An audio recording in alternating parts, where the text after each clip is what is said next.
आत्मा की शांति के लिए ज़रूर दुआ कीजिएगा। ये तस्वीर इस समय जिसकी आप देख रहे हैं, ये इनका नाम बिट्टू चंद है, जो कि लाइनमैन है और इनकी उम्र 44 साल है। परिवार इस समय यहाँ पर हमारे साथ पहुँचा हुआ है।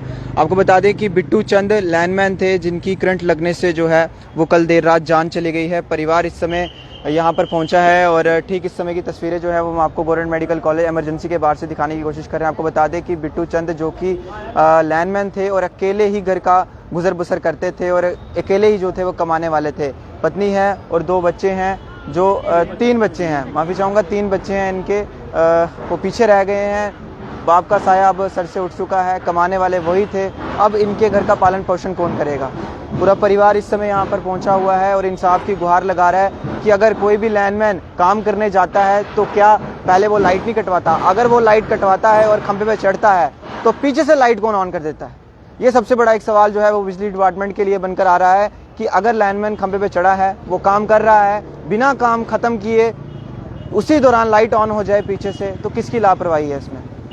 ज़रूर आप लोग इस वीडियो को शेयर करिएगा और ये वीडियो बिजली विभाग तक पहुंचनी चाहिए कि आखिरकार पहले भी कुछ दिन पहले एक लाइनमैन की जान गई और अब एक और लाइनमैन की जो है वो इसमें जान चली गई है। काम के दौरान खंभे पे चढ़ा, पीछे से बिजली ऑन कर दी और उसकी दुर्भाग्यपूर्ण जो है वो जान चली गई। बिट्टू चंद इनका नाम है। ये उनकी धर्मपत्नी इस समय यहाँ पर मौजूद हैं। क्या आपका पता चला आपको? भैया हमें शाम को 7 बजे बुलाया था, इन्होंने फ़ोन कर दिया कि हॉस्पिटल लाओ। जब सुबह 10 बजे घर से आए हैं तो तब हमें कोई पता नहीं था कि क्या हुआ है। जहाँ पे 7 बजे इन्होंने बोला कि हॉस्पिटल लाओ, जब हम जहाँ पे आए हैं तो तब हमें पता चला कि ऐसी ऐसी बात हो गई है। अकेले थे कमाने वाले? अकेले थे भैया, मेरे 3 छोटे छोटे बच्चे हैं। एक जी है, जी भी बीमार रहता है, उसको बैग में प्रॉब्लम है, जी बैठ भी नहीं सकता है। दूसरा इससे छोटा है, बेटी बिल्कुल 8 साल की है। भैया हमारे घर में कोई कमाने वाला नहीं है, तो हमारे साथ इंसाफ होना चाहिए। अब भी जगह लेके मकान बनाया था, 50-60 लाख रुपया कर्जा, भैया मैं कहाँ से दूंगी वो। इसलिए कि हमारे साथ इंसाफ हो, मेरे बेटे को जब मुझे नौकरी मिले, कुछ हमारे डिपार्टमेंट हमारे साथ भी इंसाफ करे भैया, यही चाहते हैं हम। बच्चे छोटे हैं अभी? तीनों छोटे हैं भैया, बेटी 8 साल की, बड़ा बेटा जी है, बेटी 8 साल की है, बेटा 14 साल के है, छोटे हैं। मतलब ये भी कमाने योग्य नहीं है? नहीं भैया, छोटे हैं, पढ़ते हैं, छोटे छोटे बच्चे हैं। ये भी बीमार रहता है, ये भी मतलब कि बैठ भी नहीं सकता है, इसको बैग में बहुत प्रॉब्लम है, स्टूडेंट है। तो इसीलिए हम चाहते हैं कि इंसाफ हो हमारे साथ। जब तक हमें कोई इंसाफ नहीं मिलेगा तब तक हम जगह से नहीं जाएंगे। डेड बॉडी लेके मैं कहीं नहीं जाऊंगी, इधर ही बैठी रहूंगी। डिपार्टमेंट का कोई बंदा आया यहाँ पे कुछ कह रहा है? शाम को आए थे भैया, अभी कोई भी नहीं आया। उन्होंने बोला था कि सुबह आते, अभी तक कोई भी नहीं आया है जी। डेली निकलते थे काम के लिए? हाँ भैया, हर रोज आते थे। मतलब परमानेंट थे?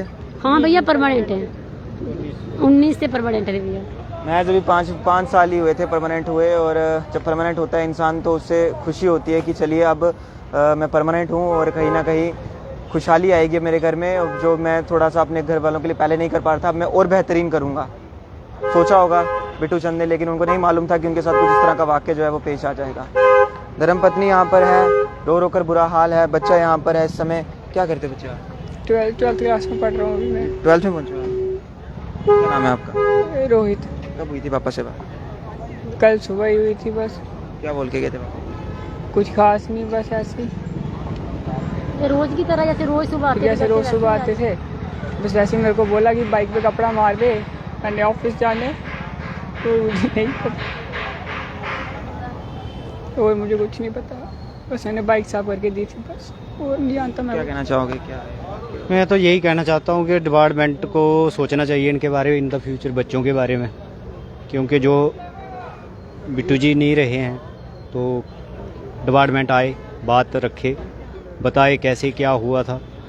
ये तो सुनने में आया कि डिपार्टमेंट कहता है कि वो पोल के ऊपर ज़बरदस्ती चढ़े थे, तो ऐसे तो वो पागल तो थे नहीं या कोई नया काम कर रहे थे, वो तो 98 से काम कर रहे थे, पहले डेली विज़र थे, अब परमानेंट हो गए।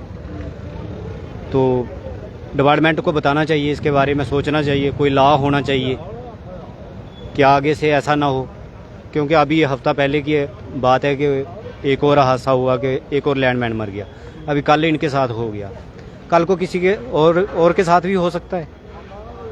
तो ये डिपार्टमेंट को सोचना चाहिए, बाकी आना चाहिए। फ्रेंड थे ये, बच्चों के बारे में सोचना चाहिए, किसी बच्चे को जॉब देनी चाहिए या इनको देनी चाहिए, आए बात करे, अपनी रखे बात। बाकी तो यही कहना चाहता हूँ कि इनकी आत्मा को शांति। ऑन स्पॉट हुई होगी? हाँ कह सुनने में आया ऐसे, हमें तो पता नहीं है। इन्होंने बोला कि ऑन स्पॉट ही उधर ही ख़त्म हो गए, पोल के ऊपर चढ़े थे, ज़बरदस्ती चढ़ गए। तो मेंटली वो तो नहीं थे, मेंटल थे, कोई के ऊपर चढ़ गए। कोई ना कोई डिपार्टमेंट का भी तो उनके साथ एक्सपीरियंस भी थे, कोई नाड़ी भी नहीं। हाँ नहीं एक्सपीरियंस पूरा था। 98 से काम करते थे वो, आज के थोड़ी काम करते थे। 98 से काम करते थे वो। तो एक होता है कि नया आदमी लगा है तो चलो ठीक है, वो उसको पता नहीं है। ये तो 98 से इसी महकमे में काम कर रहे हैं। तो डिपार्टमेंट को इनके बारे में सोचना चाहिए। अगर लाइट ऑन है तो ये पोल के ऊपर कैसे चढ़ गए। देखिए फिलहाल परिवार में इस समय दुखों का पहाड़ टूट चुका है।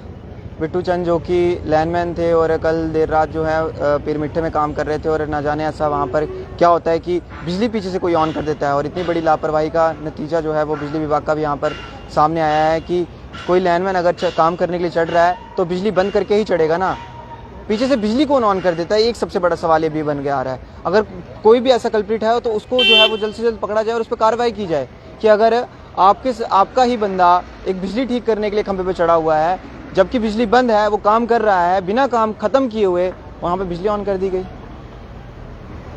ये कहाँ का इंसाफ है। फिलहाल परिवार जो है वो इंसाफ की गुहार लगा रहा है। माता ये क्या कहेंगे आखिर में जाते जाते बिजली विभाग से, एडमिनिस्ट्रेशन से इस समय? भैया आकर मिले, हमें देना मेरे बच्चों को, जब मुझे लिख के नौकरी दें भैया तभी तो हमारा गुजारा होगा ना। सोचे हमारे बारे में कुछ, ऐसे हम कहाँ जाएंगे, क्योंकि घर में तो और कोई कमाने वाला नहीं है हमारे। मैं ही हूँ और बच्चे हैं, छोटे हैं बच्चे, और अभी जगह लेके मकान बनाया था भैया 50-60 लाख रुपया कर जाए, मैं कैसे ख़त्म करूँगी, मैं कहाँ से कमाऊँगी वो। तो इसीलिए कि डिपार्टमेंट के बंदे आए हमारे से बात करें, हमें मेरे बच्चों के बारे में कुछ सोचें, हमें नौकरी दें, मेरे बच्चे को दें, कुछ सोचें हमारे बारे में। ये चाहते हैं हम, क्योंकि अभी विभाग का भी कोई बंदा नहीं आया। अभी सुबह कोई भी नहीं आया भैया। हम सुबह 9 बजे के पहले के आए हैं, अभी तक कोई भी नहीं आया। उन्होंने शाम को बोला था कि हम सुबह आते हैं, अभी तक कोई भी नहीं आया है। देखिए बिजली विभाग का भी कोई शख्स जो है वो अभी तक यहाँ पर नहीं पहुँचा है, कोई अधिकारी यहाँ पर नहीं पहुँचा है जो इनसे बातचीत कर सके और इनको इंसाफ जो है वो दिलाने में मदद कर सके। लेकिन हमारी भी अपील रहेगी बिजली विभाग से कि अगर कुछ भी इस तरह का अनहोनी हुई है, किसी ने बिजली ऑन कर दी है या बिजली पहले से ही ऑन थी, उनको अब रब जानता है, हम ज़्यादा नहीं बता सकते हैं इसमें, तो बिजली विभाग वाले ही बता सकते हैं। लेकिन इस परिवार को अब इंसाफ चाहिए, क्योंकि 3 बच्चे पीछे रह गए हैं, कमाने वाला एक ही था जो इस पूरे परिवार का पालन पोषण कर रहा था। दुर्भाग्यपूर्ण रहा कि बिट्टू चंद जो हैं वो अब इस दुनिया में नहीं रहे हैं। उनकी आत्मा की शांति के लिए आप लोग ज़रूर दुआ कीजिएगा, और बिजली विभाग से भी अपील है कि इस परिवार की अगर आप लोग मदद कर सकते हैं तो ज़रूर आगे जो है वो बढ़िएगा। फिलहाल देखते रहिए अर्थ न्यूज़। कैमरा पर्सन अमित के साथ दीजिए इजाज़त। नमस्कार।